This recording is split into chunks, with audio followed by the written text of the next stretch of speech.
Meiosis is the division of one cell into 4 cells, each of which only has half the chromosome number as the parent cell, and each of the 4 cells is genetically different from each other and the parent cell. Meiosis begins with interphase 1. In preparation for the first nuclear division, DNA replicates so that the genetic material is doubled in the chromatin network. In prophase 1, the chromatin network unwinds to form distinct chromosomes. Each chromosome is made up of 2 identical chromatids.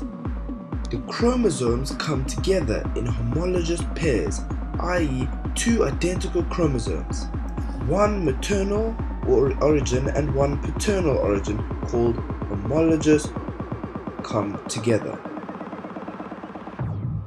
Crossing over takes place, leading to exchange of genetic material.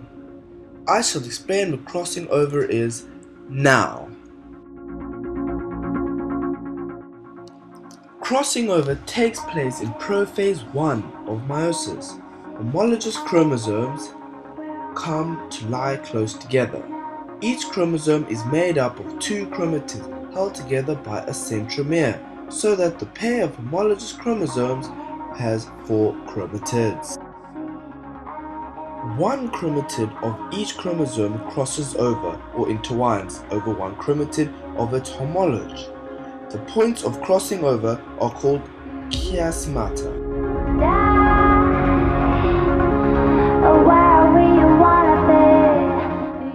Metaphase 1. The chromosomes become arranged along the equator in homologous pairs, which are attached to spindle threads.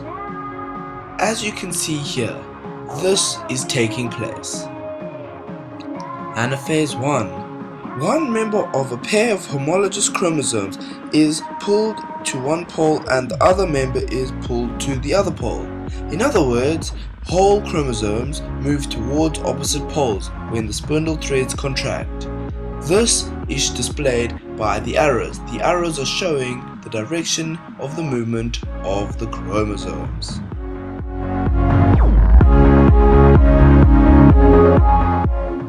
Telophase 1. 2 groups of chromosomes appear, forming a nucleus at each pole.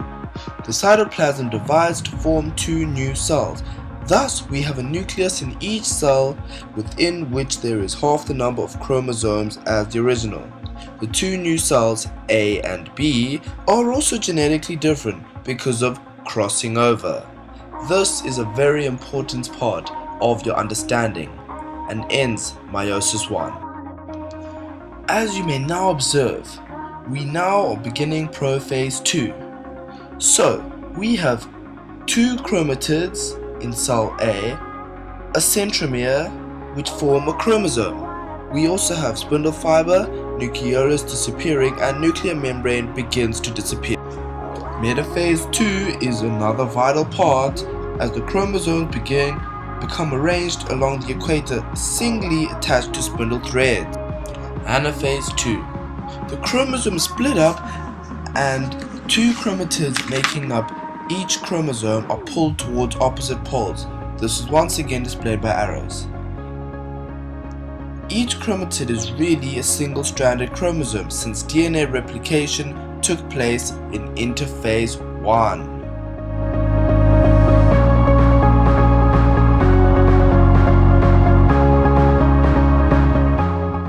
Last but not least, telophase 2. 2 groups of chromosomes occur, one at each end of the cell, forming 2 nuclei.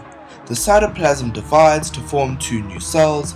The nucleus in each of these 2 cells has half the number of chromosomes we originally started with in the first division. This is vitally important. The 2 cells are genetically different because of crossing over. Ultimately, the nucleus reappears, nuclear membrane reappears, 2 nuclei with the same number of chromosomes as the cell which started the second division, but with half the number of chromosomes compared to the cell we started with. In division 1, the nuclei are also genetically different.